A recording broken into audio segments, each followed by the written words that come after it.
Ils entendent par cette soumission la soumission qui est accompagnée du sentiment d'amour et de profonde estime, al-mahabbatu wa ta'zim.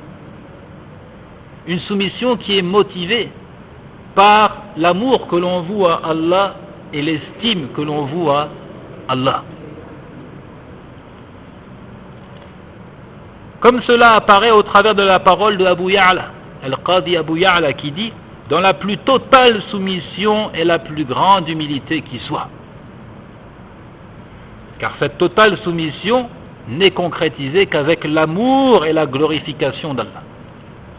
أما ابن تيمية وابن القيم فقد عرف العبادة بما يحبه الله ويرضاه باعتبار أن العبادة هي أعلى مراتب الحب باعتبار أن العبادة هي أعلى مراتب الحب ولذا يقول ابن تيمية رحمه الله: فأصل المحبة المحمودة التي أمر الله بها وخلق لأجلها هي ما في عبادته وحده لا شريك له إذ العبادة متضمنة لغاية الحب بغاية الذل بغاية الحب وغاية الذل.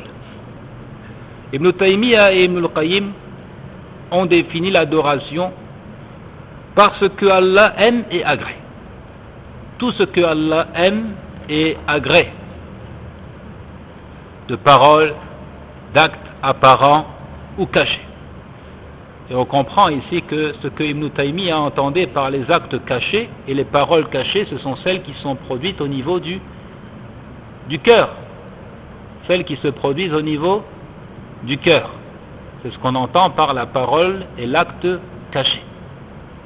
Alors que la parole apparente est celle qui est prononcée avec la langue, et l'acte apparent est celui qui est produit avec les membres du corps.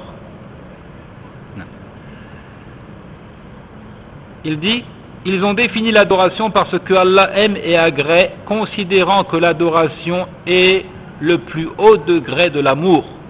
C'est pourquoi Ibn Taymiyyah rahimahullah dit: la base de l'amour louable ordonné par Allah et pour laquelle il a créé, c'est ce qui s'inscrit dans le cadre de son adoration seule et sans associé. Cela car l'adoration renferme le plus fort de l'amour et le plus fort de la soumission. Cela parce que l'adoration renferme le plus fort de l'amour et le plus fort de la soumission. Nous retrouvons ici nos deux fondements. Aslani aziman. Al-istislam, al-dhul, wal-khudur, wal-hub. أما تعريف ابن عباس رضي الله عنهما للعبادة بالتوحيد فهو باعتبار العبادة المقبولة فلا تقبل العبادة عند الله تعالى إلا بتحقيق التوحيد وما العبادة من حيث هي فهي أعم من كونها توحيدا عاما مطلقا فكل موحد عابد لله تعالى وليس كل من عبد الله يكون موحدا وليس كل من عبد الله يكون موحدا يعني ليس كل من عبد الله تكون عبادته مقبولة. Quant à la définition proposée par Ibn Abbas, qu'Allah soit satisfait de lui, interprétant l'adoration par le culte exclusif voué à Allah, at-tawhid, alors, dit-il, c'est en considération de l'adoration agréée d'Allah. Il faut entendre par là l'adoration qui est agréée et acceptée d'Allah. Cela car le culte n'est accepté d'Allah que s'il est sincère. Sinon, l'adoration en elle-même est bien plus vaste. Le terme d'adoration en lui-même est d'une portée plus vaste que le simple respect de l'unicité d'Allah. Tout monothéiste est nécessairement un adorateur d'Allah. Mais ce n'est pas tout individu qui produit une adoration qui est nécessairement un pur monothéiste. Comprenez cela. Tout monothéiste est nécessairement un véritable adorateur d'Allah. Mais ce n'est pas tout individu qui produit une adoration, par exemple avec les membres du corps, qui est forcément et nécessairement un pur monothéiste. Parce qu'il se peut qu'au niveau de son intention, au niveau des actes du cœur, il y ait des manquements. Et que son œuvre même ne soit pas agréée. وأما من عرف العبادة بما أمر به أو أمر به شرعا من غير اضطراد عرفي ولا اقتداء عقلي فهو باعتبار أن الشرع هو مورد العبادة وضابطها فلا تخضع العبادة لاضطراد العرف بل قد تكون مضادة لعوائد وأعراف كما أن العبادة لا تخضع لاقتداء العقل واستحسانه فمن العبادات الشرعية ما تكون محيرة للعقول والله تعالى أعلم. Quant à ceux qui définirent l'adoration par ce qui est dicté par Allah au seul moyen de la révélation et qui ne laissent pas de place à l'appréciation coutumière, donc relative aux us et coutumes, ni même au jugement de la raison, alors, dit-il, c'est en considération du fait que la révélation soit la seule source légitime dans la délimitation des adorations, dans la fixation, la définition du culte. Les mœurs doivent être soumises à l'appréciation de la révélation. Nous ne disons pas que toute coutume est à rejeter, mais nous disons qu'elle doit être soumise à l'examen de la révélation. Si la tradition, la coutume n'est pas en opposition avec la loi révélée, elle sera acceptée. Mais si elle s'oppose à la loi révélée, elle sera rejetée et bannie. La raison, quant à elle, s'avère incapable de découvrir le culte et l'ensemble de ses sagesses et de ses subtilités. La raison, quant à elle, s'avère incapable de découvrir le culte et l'ensemble de ses sagesses et de ses subtilités. Certes, nous admettons que, en raisonnant, en faisant bon usage de son intelligence, l'individu doit venir à la conclusion qu'il doit le culte et l'adoration à Allah seul et sans associé. Allah Azza wa Jal dit des gens du feu qu'ils diront au jour de la résurrection لَوْ كُنَّا نَسْمَعُ أَوْ نَعْقِلُ مَا كُنَّا فِي أَصْحَابِ السَّعِيرِ. Si seulement nous avions écouté ou raisonné, nous ne serions pas parmi les gens de la fournaise. S'ils avaient écouté, s'ils avaient raisonné, ils ne seraient pas parmi les gens de la fournaise. Et Allah a dit également فَأَقِمْ وَجْهَكَ لِلدِّينِ حَنِيفًا فِطْرَةَ اللَّهِ الَّتِي فَطَرَ النَّاسَ عَلَيْهَا لَا تَبْدِيلَ لِخَلْقِ اللَّهِ. Il a dit soumets tout ton être à la religion d'Allah. Telle est la nature qu'Allah a originellement donnée aux hommes.